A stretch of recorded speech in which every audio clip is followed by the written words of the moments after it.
Of all the strange and wonderful landmarks in the Red City of Agmar, no natural feature is as iconic or wondrous as the Waveless Lake. Those that visit it for the first time report disorientation and feelings of unease. Boats cruise across its surface with nary a ripple. Mortal minds often struggle with the audio and visual silence that was created by a saintly miracle centuries earlier. However, many believe the strangeness of the lake also includes or even emanates from the island at the center of this one-of-a-kind marvel. Many hold it as a holy site to be revered and not visited in folly. More believe that bad luck or spirits inhabit the island, set to trick and harass the wicked, and those who have not offered proper respect to the gods. Most know it's been well combed over and holds nothing of particular interest. But whether it is out of respect for the saints' work or superstitious caution, very few residents of Agmar ever visit the island.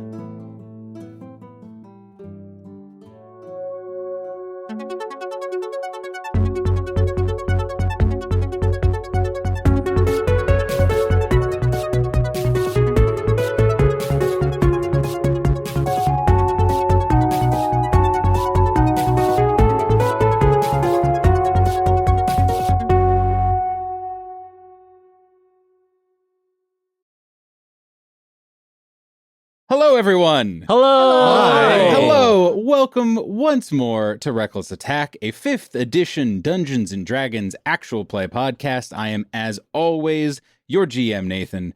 So excited to be around the table here with all of the lovely players here at Reckless Attack. We were debating how to start this episode. Yeah. And I just decided to start yelling. Yeah, right. Wow. Always the solution. Yeah. To my right is... Hi, everyone. My name is Steve, and today I will be playing not Selvasterlin, the Dragonborn monk. Yep. Okay. Curious. Seems normal. And the person who will not be playing their character to my right. Hi, everyone. I'm David. Just David today. My brain was literally like, I'm Casker Brightman. Yeah, Like, right. I was just ready for It is too Autofill. intrinsically linked. And I, David the human, have made the extremely powerful decision to take a 6 p.m. nap. Ooh. I don't know if you decided. Yeah. Or if my body forced me to take a 6 p.m. nap. Something So, decided. We'll see how later David deals with the ramifications of that. Well, you're going to be super hyped for this session Extremely of Dungeons & hyped. Dragons. Yes, I'm perfectly rested up, and Firing on all cylinders. I only have one cylinder. Yep, a V1 engine. And to my right. Hi everyone, I'm Jonathan, and I play Checkers, the Grung druid, and his trusty frog pals, Mango and Junior. And Checkers has recently discovered the joys of parenting. Oh no. And end of intro. Yeah. No, tell me more. Go on. We'll continue that conversation later after we talk to the person on my right. Hi, everyone. I'm Sophie, and I am not playing Les Carter, the human astral cleric, the common demand. Thank God. Honestly, that was really stressful for me. Like, something in my brain was like, everyone just stopped. Like, what my brain perceived that, other than Jonathan, was everyone stopped talking. Yeah. And it was like awkward, and it's like, oh God, is something bad happening? Do I have And- something in my teeth? Right. They didn't say the full character name. Oh God, what's happening? No, there are fiction reasons Yeah. why we did not say, other than Jonathan, our full usual character names. Because we start today's episode hearing peals of laughter echoing across a very still lake. Today is a sunny day here in the Red City of Agmar, and sunny days are perfect for group outings. An adventurous, would it be, I guess, synctet? Is that how you, pentet? 5 individuals, including a large fat frog, have found themselves at the Waveless Lake looking for a bit of harmless adventure. Checkers, Yes. Could you please set the scene for what is unfolding here on this lovely, very peaceful, normal day just on the outskirts of the Red City of Agmar? So, as everyone knows, Checkers has been sentenced to community service. And on this particular day, he has a number of helpers with him. And they have spent the morning hard at work helping various people around the city, and now it is time for a little fun. So we are all in the process of heading over to Checkers' secret hideout, the island in the center of the Waveless Lake, and we are getting there in style. What Checkers has done is he has cast a spell, a very magical spell. Aren't they all? Yes. Called Water Walk. And rather than being on the beach by the docks, Checkers and the three kids actually find themselves standing, walking, running even, on top of the smooth, glassy surface of the Waveless Lake. Wow, Mr. Frog, look at all the fish in the lake. And James is just looking down, holding your hand, like looking through this glassy surface into the lake below. Like, it's so colorful in here. I'm sorry, David, could you please remind us all who this sweet, precious child who is looking down into the depths of the very safe, very normal lake below him? James is a small, square dwarf child who has been sent to help the city by his grandfather, who told him he needed to put on some character, build a little backbone. He comes up to probably Checker's chest, and as he's holding your hand, he looks at you with his soft eyes and his bowl cut. I forget, did we decide is he bearded? I think so. I said he had a bowl cut. I remember bowl cut. Yeah, I I thought did he not, maybe and had a it's very adorable. small Yeah, beard. and a but- beard. And he says, "This is so cool, Mr. Frog. I've never seen anything like this before. It's like a magical wonderland in there." And that's how James starts becoming on his marine biologist. Yeah. Just like everyone who goes to California for college. Amid kind of some small peals of laughter is a relatively simply, plainly dressed goblin child. He's actually has reached into one of his pockets and has brought out a small jar, and it looks like there's some kind of paint inside there, and he dips his fingers into the paint and then reaches down to paint something on the surface of the water. Dag, what are you doing? I was trying to see if I can put something on the surface of the water and have it stay. Guys, we don't have time for that. We got a motor. Let's go. Checker said there's something cool on the island, and we are walking on water. We should be running on water. This is a fair point. That seems unsafe. Thea exclaims this as you see probably the tallest person of this group. You guys as really like a like lanky, making just Short characters. short, yeah. tiny characters. We're just gonna do, like, the whole- I went from the tallest character to probably the shortest character. no way, James is definitely the shortest. We're just gonna do You like can't the beat a Bugs baby Life, dwarf. campaign next time. We're all just continue to be very small. But Thea is a small. I think I decided she was elven of some kind. I don't know. We'll go with that. She wears a hat a lot, so it makes it a little bit hard to tell. You can't tell. Hat and braided pigtails, and she is really trying to get somebody to race her while she runs on water.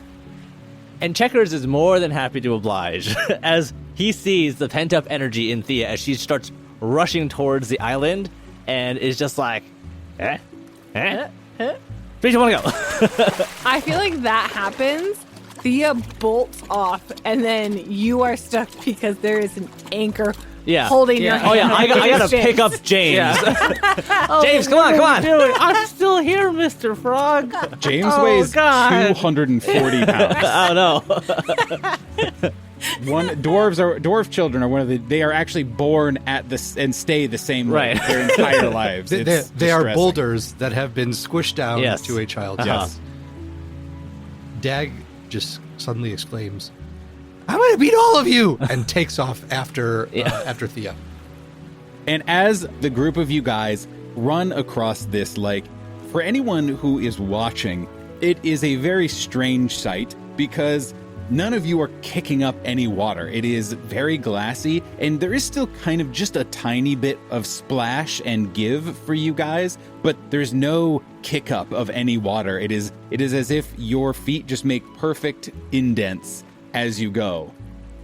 All around you, as James already noticed, is you can see there's tons of activity underneath you. There are every kind of creature all underneath you, and it is teeming, despite the fact that you guys know that this place is fished constantly. This is where tons of food comes from for the Red City, and yet this seems like it hasn't been touched. And you guys just go screaming across it. So it is very important to me to figure out who wins this race. Okay.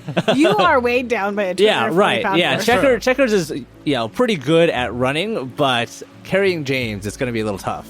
Let's have everyone roll a d20. I think that's very wise. I think Checkers should roll with disadvantage. Okay. No. I'm going to roll a d20, and you're going to subtract. No, we'll take the lower of the two. Okay, All right. yep, that Okay. makes sense. Oh, Ha! man. James rolled a 3. Dang. I got Wow. a 6, so that much better. Wow. Yeah. So Dag with a 5. Oh, no. You with a 4. This, I feel like this is Dad? actually works out well because Yo. we are children. Yeah, that's true. And I would say none of you, at least from my understanding or visual of your characters, are like, yes, the jock of the group. Right. None of you. It's like no clear winners. no, Mango has been standing Yeah. on the shore for Correct. a good 45 seconds, Yep. just not having is not even breathing hard, nothing, and just turns back and is just. I actually would love it if it's like Checkers is trying to drag James, and then all of a sudden James is like, "Oh man, but look at this!" Insert whatever Yeah. creature Oh, yeah. you want. Look at this coral. And then Thea's like, "Wait, what?" And then Dag's the last one to turn around and be like, "Wait, what?" And Actually, that's how the race ends. I also had this image of Dag slipping and falling, and so he just kind of slides to the island, and that, and that's how he wins. But he misses out on whatever. Yeah. Yes, Whatever's going absolutely. And all of this is done with adequate levels, if not overflowing levels of childhood mirth and adventure. And you guys all collapse on the kind of the far shore of the Waveless Lake, or at least the one in the middle on the island. Breath kind of panting a little bit, giggling, and you guys find yourself in a place that maybe some of you have been told never to go to, or have heard rumors about, or just have always been curious around. The island in the middle of the Waveless Lake. Mr. Frog, my mom tells me that this place has spirits on it. Is that true? Well, I don't know about spirits, but my good friend Val once told me that this island used to have something to do with a saint. She was actually telling me about the similarities between this lake and a lake that she has in the city of Rakma. So I don't think it's anything to do with spirits specifically, but I think it's something to do with one of the saints. Whoa, there's more than one of these lakes? Yeah, I guess Rixia just has a whole bunch of weird-looking lakes. Are they all connected in some way? Could we swim from this lake to the other lake? Probably. All right, kids, get up. I've got a mission for you now that we're here at my secret hideout. Ooh. Oh. Why are you sad? I feel like it's a better question to ask and notice when James isn't sad. Yeah, It's like, James, that's why true. are you so happy? Yeah. What an interesting change. And Checkers is really going to play this up a little bit for the kids, because what he says is, this may be a secret hideout, but there's plenty of stuff on this island that hasn't been explored. So it's a perfect training ground for new adventurers like yourself. Awesome. Now, for your first mission. And Checkers reaches into a pouch and pulls out a bundle of plants. This is a medicinal herb. We use it sometimes to help with swelling and all kinds of other stuff. Your first mission, should you choose to accept it. I do. I'm in. I need the three of you to go out there and find as many of these plants as you can and bring them back here. Get back here in the next 30 minutes, and the person who brings back the most will get a very special prize from me. What's the prize? Oh, you'll see. It's very special. Okay, ready, set, go. And Thea runs off into the woods. No, wait! And I will take off basically at like a 45-degree angle from wherever Thea went. Bye, Mr. Frog. Bye, Mr. Frog, as he looks at Mango. We'll be back soon. And he just ambles off. Yeah, just like a meandering pace into the forest. You know James is coming back with the most, right? Absolutely, yes. First, this island is, not super large. It's not like, there's a secret city hidden here or anything like that, but it is easily at least a city block, probably, maybe even bigger. So it actually is quite a bit of real estate on it. And what's more, because not a lot of people come here, this place is fairly overgrown in addition to being pretty large. So it doesn't take the three of you all that long to get, I won't say lost, because you're never too far away from a coastline, and you all being savvy Agmar dwellers have a little bit of just survival skills because you live in a post-apocalypse. But it is very easy to suddenly find yourself alone. What is something interesting that you find on this island? Or what is a maybe rumor, maybe detail about this place that pops into your head as you are going around that you are either very excited for or very nervous about? As Dag is walking kind of in a straight line away from the beach that they were on, and he's kind of looking around, once he gets about 60 or 70 feet in, he does see something up in the tree that is pretty interesting. It looks a lot like the plant that Checkers had showed them, but maybe a little dried out, like it's a little bit older. And so he starts climbing up, and when he gets up there, he realizes that it's a nest. Currently, no eggs in it, no birds around that at least that Dag can see. So he decides that because Checkers did not specify freshly picked plants, his best chance at winning is to bring back this nest. Whoever's editing this episode, I'm going to ask, if at all possible, and this may be too far out the scope of what we have access to, but in this moment, I would ask that you play, and you could please keep in all of this description in the episode, please play the call of a pelican. Cool. Oh no. Because, Dag, as you are wrestling this nest and just trying to budge it out, essentially, you get it rocking, get it moving, and just as you're kind of giving it one big shove to push it off, you see a shadow above you. And this, I guess I can't really describe what this sounds like. You, dear listener, will have a better idea of what a pelican sounds like after this plays, hypothetically. But you hear a bird cry and catch you off guard. Roll me a dexterity saving throw, please. Ooh. So I don't quite know what... Yeah, just roll a right. d20. 14 on the die. Nice.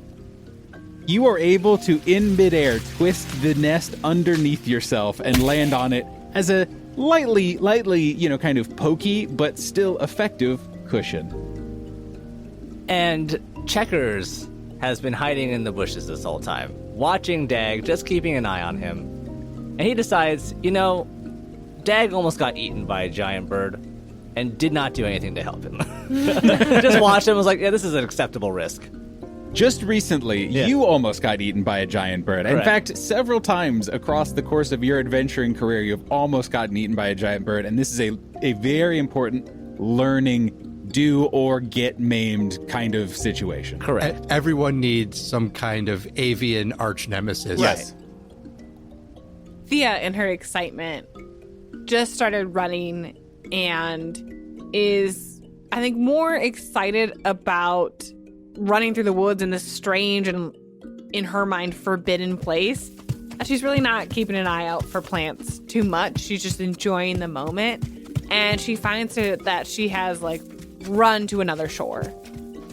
And she stops dead in her tracks and, like, drops to the dirt because she swears she's just seen a monster on the shore. And she's like, oh no, okay. I am a beginner adventurer. I can take a look. And she peeks around the bush she's hidden behind and realizes that it's not a monster, but the skeleton of a monster. Ooh. Listeners, I don't know if you've seen like whale bones wash on shore, but also as a Wisconsinite, I'm imagining this more as a lake sturgeon. Yes, Huh. cool. But I was worried you were about to say, as a Wisconsinite, I I've seen know a lot whales. of whale Yeah. of whale carcasses washing up. Yeah. But lake sturgeon are like a fish that never stops growing. Like the river ones in the Amazon are terrifyingly large. Huge. So it almost probably looks like a snake skeleton, and it looks pretty well intact. Okay, And just like cool. it at first glance you would think it is like some type of fish or something. And she goes up to explore it a bit more, and like very carefully, because she's like, this could actually eat me. She's a child. She's like, I gotta be careful. And she'll go up and explore. And I think instead of bringing back any plants, she's brought back like 4 spines, like almost like a quill of a porcupine. And on the way back, if she finds the plants, she'll grab those too. But she's got to tell the group about this sweet, sweet fish skeleton. What I love about this is that canonically she has shown a high interest in plants. Yes. But big fish, Yeah. though. But big fish. And that's pretty spot on. Yeah. And there's no way that Thea would have been able to know this. But the whole time as you were searching around and exploring, there was just a large green tree frog bouncing from tree to tree, just keeping an eye on you as you were checking out this big fish. Thea feels a warm sense of protection, though she doesn't know from where. James has been wandering around the island for a little bit. You know, he's got a good half hour. He's taking his time. And like bundled up against his arm are a couple of, green plants. He like found some that kind of look like the one that Checker showed. He found some other ones that looked cool. And then over time, it's like, look at this snail shell that I found. Look at this cool translucent rock that I found. And so as he's looking around, it just becomes more of a mishmash of weird and shiny things. But he finds himself actually closer to the shore, maybe on the other side of the island from where we started. He notices something else kind of in the water, just a little loop. He walks over and sees that there is a single fish that's kind of come up and like is trying to get a fly or something that's nearby. James trundles into the water a little bit, takes out one of the little herbs and tries to like wiggle it in front of the fish. And the fish, to his surprise, tries to take the little bit of plant that he gives. And all of a sudden, there's another one. As this is happening, James is marveling at the abundance of fish that have begun to swim around him near the shore. Because he's heard rumors that the island at the center of the Waveless Lake is the reason why there's so much fish here, why there's so much life. There's something about the island, something magical, something enchanting as to why all of these fish are still here. And so seeing all of these fish around him so close to the island is just like, wow, maybe there is something about that. And for some reason, James does not notice the fact that sitting on top of his voluptuous bowl cut is a little green frog, just keeping an eye out, seeing where James is going.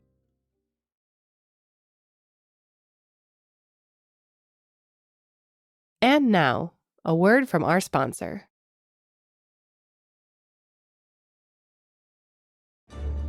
This episode is brought to you by A Foul Light Shines, a new free serial novel based on a D&D campaign. The Empire of Fire and Water has known 20 golden years of peace since the end of Agenion's War, a peace which is now in peril. When a ragtag group of friends intervene in a grotesque monster attack, they're too late to save a wounded man who leaves them with an encrypted journal and the words, "Trust no one, Tyir." Can the gang find Tyir, escape the claws of more strange monsters, and uncover the lurking threat to the Empire before it's too late? This story features themes of found family and strength in diversity, and is available for free on Campfire and Royal Road. A Foul Light Shines. Come for the fantasy. Stay for the cheese-obsessed goblin gunslinger.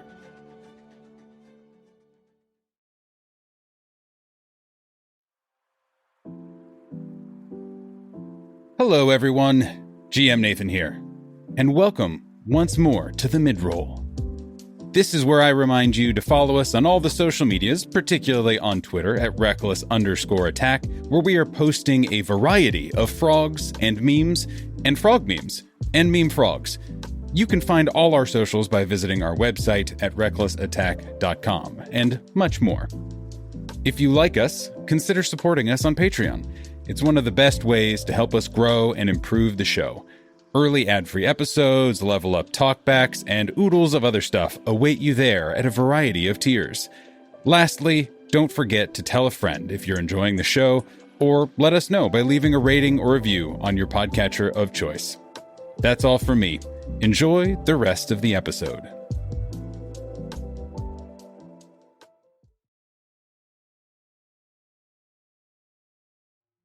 So Checkers is by himself now, as he watches the three kids run off, and he feels a sense of pride, because this actually reminds him a lot about the time that he spent in Lotros, when back then he got associated with a number of orphans there, and he wasn't really intending to at the time, but he ended up teaching them a lot about surviving out in the wilderness, about working together as a group, about taking responsibility for yourself. And he's thinking about that now, about how those children are doing, and about what he's doing right now, watching over a new group of kids. And something just kind of clicks for Checkers, where he realizes that in the beginning, he ran away from this kind of responsibility in his old life, where the burden of leadership was more or less forced upon him. But now that he's kind of looking at it on his own terms, and with a group of people that he surprisingly enjoys spending time with, he's really starting to feel like this might be what he wants to do. And so he goes off in search of Dag with a little pep in his step. After, I think it would be overly generous to assume that all three of these children knew exactly when 30 minutes was. I had to call a couple of them back. Yeah, exactly. 30-ish, though. They're pretty good. You guys meet back roughly at the same spot and are carrying between 0 plants and a nest of plants. Checkers, you look over for the first time since they have gone, and now are free to judge them accordingly. All right, everyone line up. Show me what you got. Thea will leap into an explanation. She's like, okay, so I do not have that many plants, but I found a giant fish skeleton and brought everyone back a quill from the fin, which I think is pretty cool, and like we should go continue to check that out because that was awesome. But also I have these. And she picked up green plants. Like, I think they're mostly the ones Checkers was asking Yeah. for. But again, could have just a couple random ones in there, too. Yep. James presents his pile of stuff and says, "For you, I have a translucent quartz crystal dressed with a seashell aioli. And next to that is a side salad of green asparagus."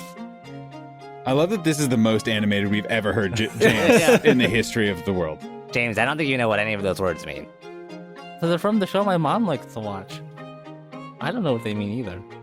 Also, You cannot. James is excited for once. You have to be excited about his excitement. very I true. cannot handle James like being dejected in any way, shape, or form. And also canonically, that there is now a at least weekly, if not daily, cooking show, which, because this is a fantasy world, is a stage production Yeah. cooking show that also occurs in Agmar that I'm sure we will devote 1 to 5 episodes Oh my on gosh, at some point in the future.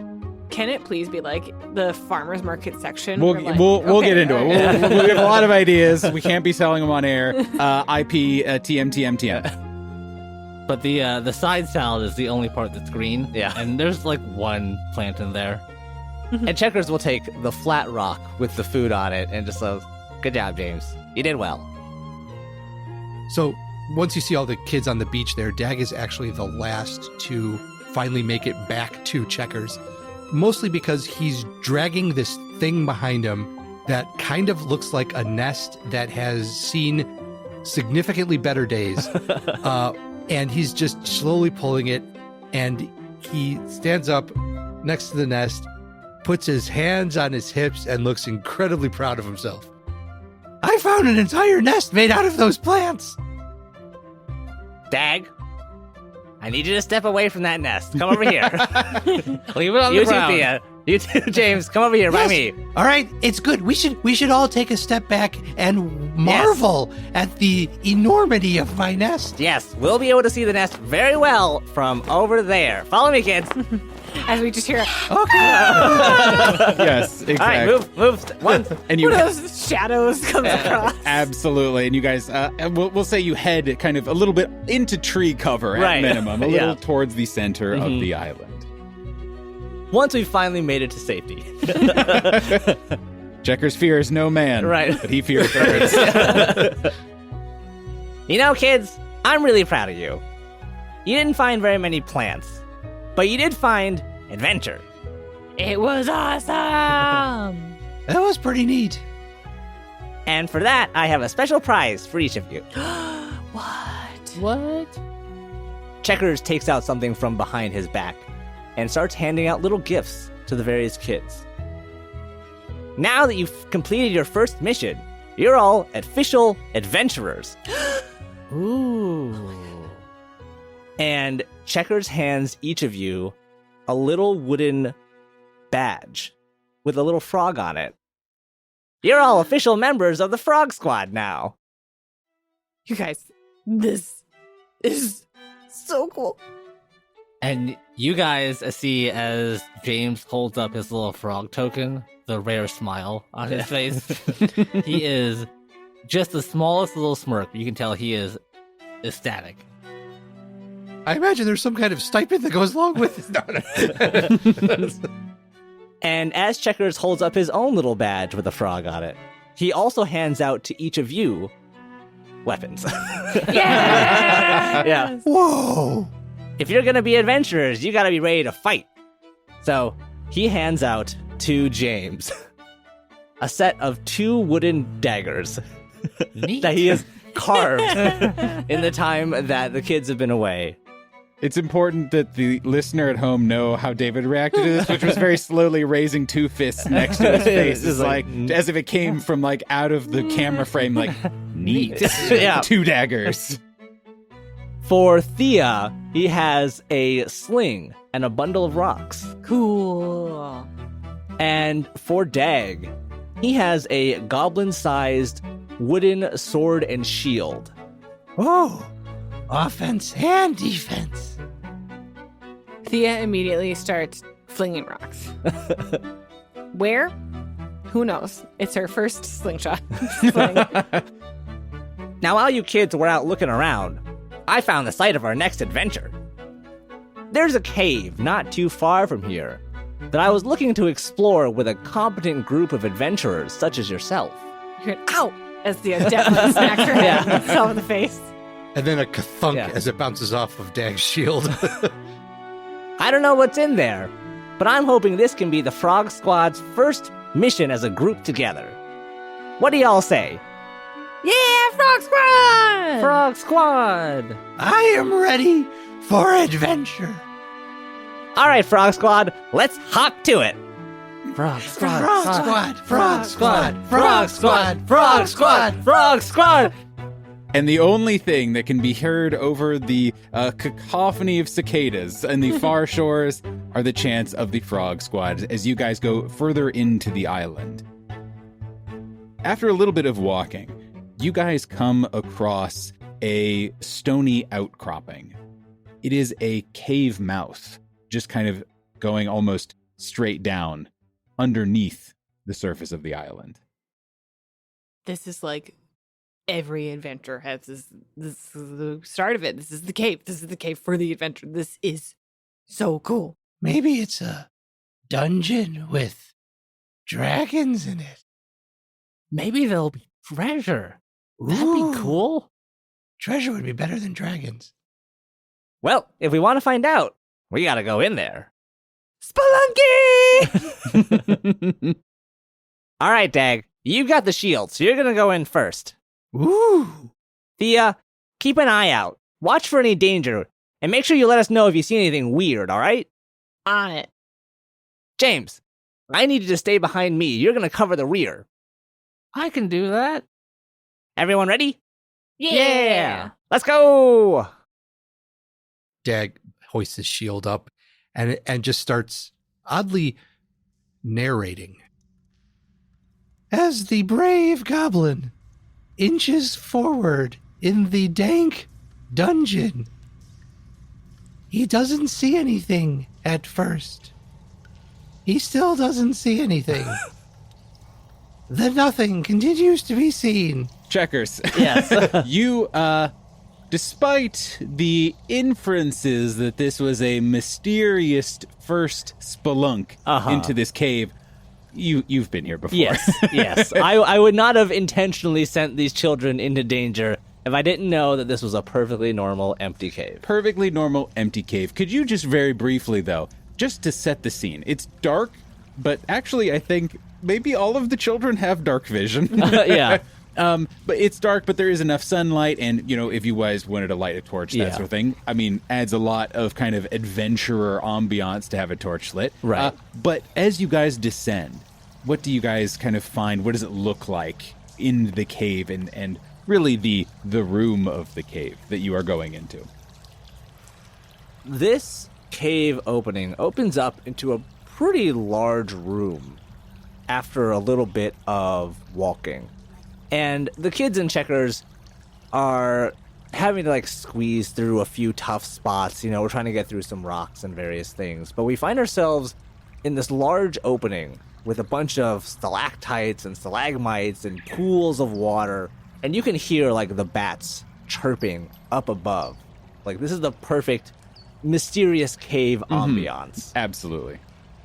And Checkers, what are you bringing these children into here for? Is it just the experience of going into the cave and kind of like being in the dark and getting them accustomed to it? Yeah, it's really just trying to get them acclimated, getting them experience with cave delving, because they're going to be doing a lot more of that, if Checkers has anything to say about it. They're going to be part of the Frog Squad. Right. They got to be caving. Right. Yes. Checkers, Yes. you see these three kids who have had the afternoon of their lives. You know, they're having a variety of different degrees of enthusiasm and fear of this, but they're here. They're getting comfortable. They're doing these things. They're following you around and are present and are experiencing something that they've never experienced before, and that's always a magical thing to see in a kid. Again, you've been here before. You know the nooks and crannies of this place pretty well. And You hear the chirps of the bats go a little quiet. It's something that only you notice, and maybe something that only you would notice. As their cries continue to echo around, and then a flutter of wings as a handful of them fly out from where you guys came from.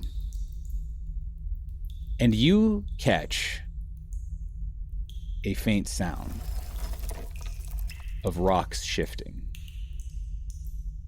Roll me a perception check. 24 for perception. You are able to pick out that these noises is not just one thing echoing around the cave, it is several things that are all making noises. Very quietly, but audibly. So, Checkers is very surprised by this. Yes, absolutely. Because, again, he's been here before. The only thing here, last time he was here, were bats. Yeah, you could have been here a couple days ago, maybe even. Like, it could have been that soon. And he didn't notice anything too different when he first brought the kids in here. So it's a little bit of a surprise. But all of a sudden, the skin on the back of his neck stands up. And he just does a quick look at Mango, and the two of them know what to do next. So Checkers is gonna just like grab James and Dag's hand and just pull them behind a rock into cover as Mango wraps his tongue around you, Thea, and pulls you to a different rock. As Mango yanks the small girl off to the side, you can see this vine snakes out and tries to grab where she just was. So Checkers isn't exactly sure what's going on, but he's gonna do his best. Like, kids, there's something here, get ready! As he gets all the kids into the best battle stance he can right now. What? Where? I hear something, but I don't see them. That plant tried to grab me! Mango saved my life! I was supposed to be in front. Not now, Dag. All around you guys now, you guys can now see these creatures start to move around the cavern as you hear rustle of vegetation and rock as they start to go. And even behind you guys, where the sunlight is still coming down from the entrance, you see one start to drop down tendril by tendril, kind of right behind you guys. James's hands are shaking. Like the one that you're holding on to, Checkers, is like actively shaking. And he kind of like peeks out from behind the rock and like just throws the other dagger as hard as he can. It just like flips end over end and just hits the end of the wall. It's like, take that! Again, this is very surprising, but Checkers is going to take a quick moment to search through his head and see if he remembers anything about this type of creature or this type of plant that may have grown in here without him looking. Definitely. And you actually, as a druid, get advantage on this roll. Nice. Awesome. And we'll call it a probably nature roll. Cool. That is a flat 15 for Checkers. Okay. You definitely know. These are blights. You might not know exactly what kind of blight, that sort of thing, but they are essentially malevolent weeds in the ecosystem. They move in ways that people are still not entirely sure how they get some of the places that they get to. They multiply quickly and then very frequently become very invasive, not just to other plant life, but preying upon mortals and other mammals and that sort of thing. So this is a something that you have seen and dealt with, and you know, like, these are essentially cockroaches of the plant kingdom that have moved in here and are doing something. This is like, it's surprising, but it's not like immediately deadly. Correct. Is the vibe that Checkers is getting. Yes. Like, he's not trying to like call for a retreat right now. He's just trying to get the kids organized and like facing the right direction so that they can maybe like whittle some of these plants down. Absolutely. So that is what he's gonna do. Like, he's gonna start calling out orders like, James, pick up that dagger. We got work to do. And he's gonna try and just like, do his best Val impression and like explain to the kids like, these are blights. They're not that dangerous, but you gotta be on your guard. Yeah, and again, these, in D&D terms, these are like 1/8 CR creatures, so like you as Checkers and Mango would feel pretty confident in your ability to kind of like, again, you're not like, yes, throw these kids into battle, but you feel pretty confident in your ability to manage this sort of a situation. Steve, what happens to Dag right now? So Dag is starting to visibly start to shake a little bit, much like James was, and something wraps around the makeshift shield that Checkers had given him and begins to pull, and almost pulls it out of Dag's hand. But Dag is going to hold onto that shield as tight as he can, and Dag remembers that even though it was climbing, Checkers had pointed out that he should use his legs more often than his arms, because his legs are just going to be stronger.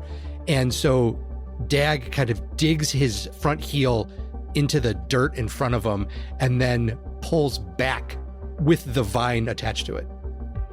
You actually manage, as you're yanking this back, these creatures are not particularly strong or sturdy, and you seem to have caught them at just kind of the right time, and it actually pulls the blight off the wall and kind of towards you guys, so it's kind of right next to you as it's trying to right itself and reach out its tendrils.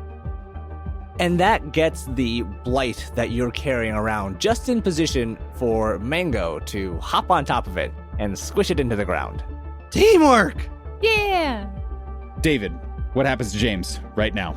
James is holding on to his little dagger, and he's trying to find a good position to like scout around, maybe flank the weeds in some fashion.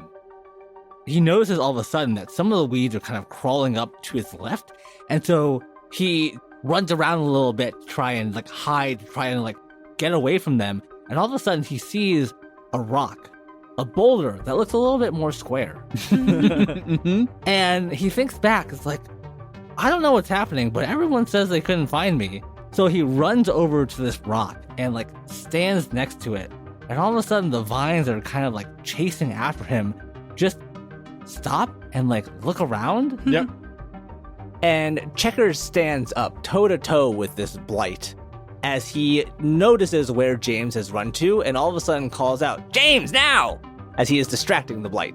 Yeah, James rushes back out from his hiding spot and stabs them. Yeah. And there's enough center mass where you are able to just stab into it, and something gets stabbed. You're not entirely sure what happens, but it gives a little horrific squeal as you do so.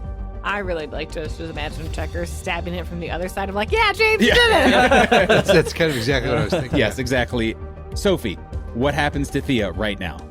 Thea is standing in the little alcove that Checkers had put us in, and she's, I think, too frightened to move right now until the vines like crawl down right next to her and like grab her wrist. And she's panicking a little bit, but then she notices that these vines are made up of like a lot of different plants, and she sees one that looks very similar to the ones in the garden before, that if you pick their fruit, they become like weaker. And so she just starts ripping through the fruits on this vine that she sees, and she's like, oh my god, Checkers! And Thea is covered, like I'm imagining just covered with like juice. Yeah. Just absolutely as if she had come from a bloodbath, but it is just weird juices. Yeah, and she's just like, one hand looks completely gross, just covered, and it's all sticky. And you can see that this like part of the blight is falling apart almost. And Checkers is in the middle of holding this blight down for James as he looks over at Thea and just goes, nice. He helps with encouragement. Yeah. Keep doing what you're doing. Yeah. It's really working out for you. Good job, Thea. You got that one. Are you sure? Yeah, keep going. Okay.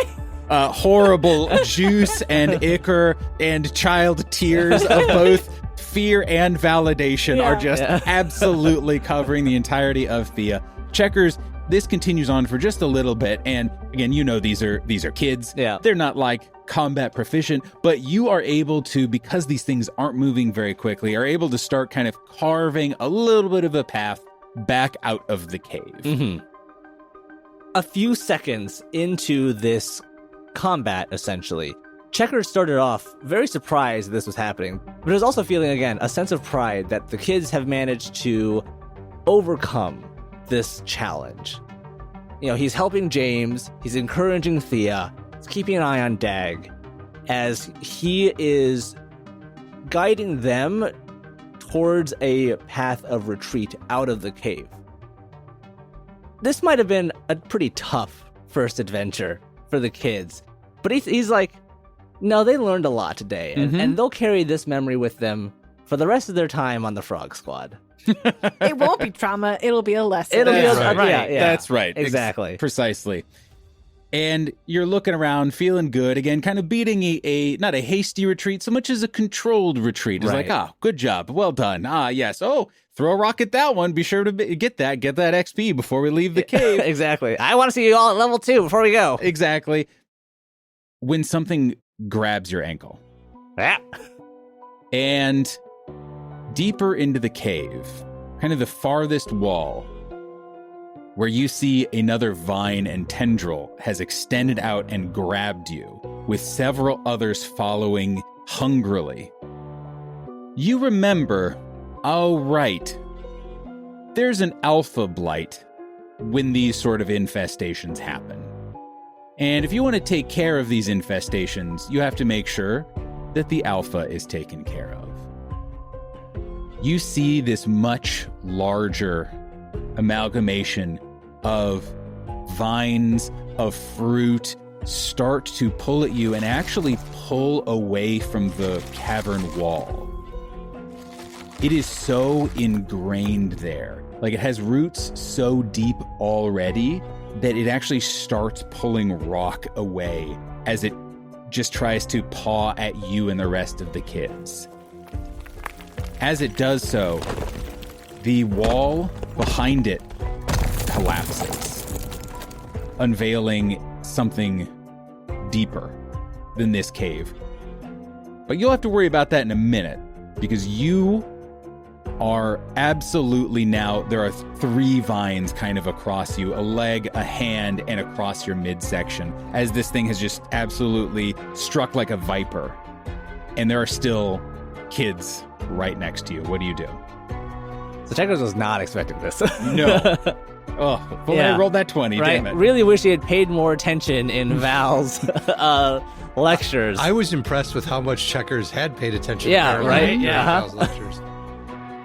As Checkers is actively being restrained by all these vines and pulled towards this massive alpha blight, he gives a quick look at the kids and is just like, this is a bit tough for you all, so I want you to wait outside.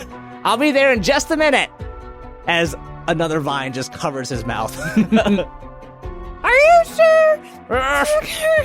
I'll be right there. I think Thea is too afraid to not follow the direction to get out of the cave. Yeah, James is gonna start running out of the mouth, and it's like, oh god, we have to go get help. We have to go find someone.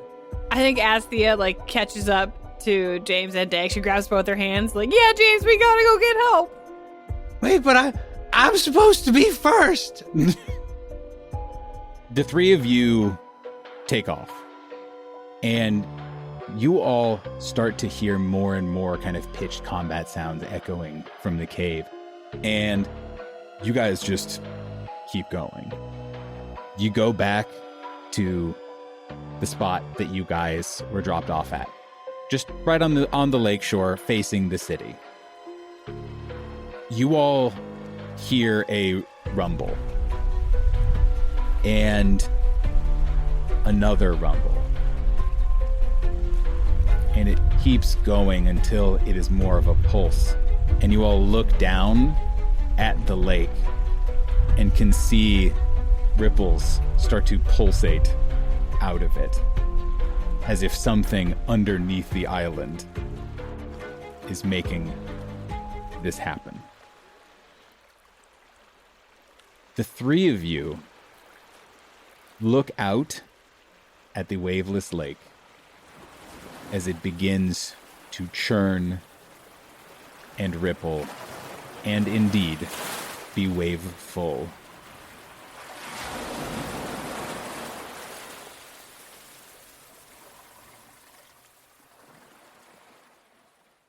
And that is where we'll end this week's episode, everyone. Thank you for listening and see you next week. Bye. Bye.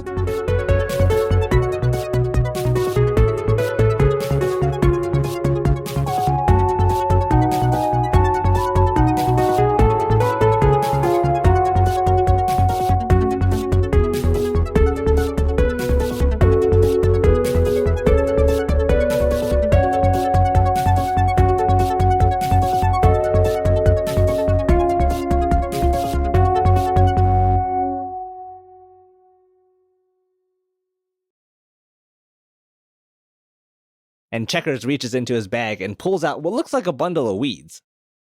Say that again with the emphasis on the S. Yeah. You have to leave in you correcting him. That's making the final episode. Listen, guys. And he pulls out a bong. Just a sick doobie. Right. We're going on an adventure, guys. A psychotropic adventure, I'm going to sit dudes. here and you guys go look for these mushrooms. Yeah. Yeah. Anyway. Yeah.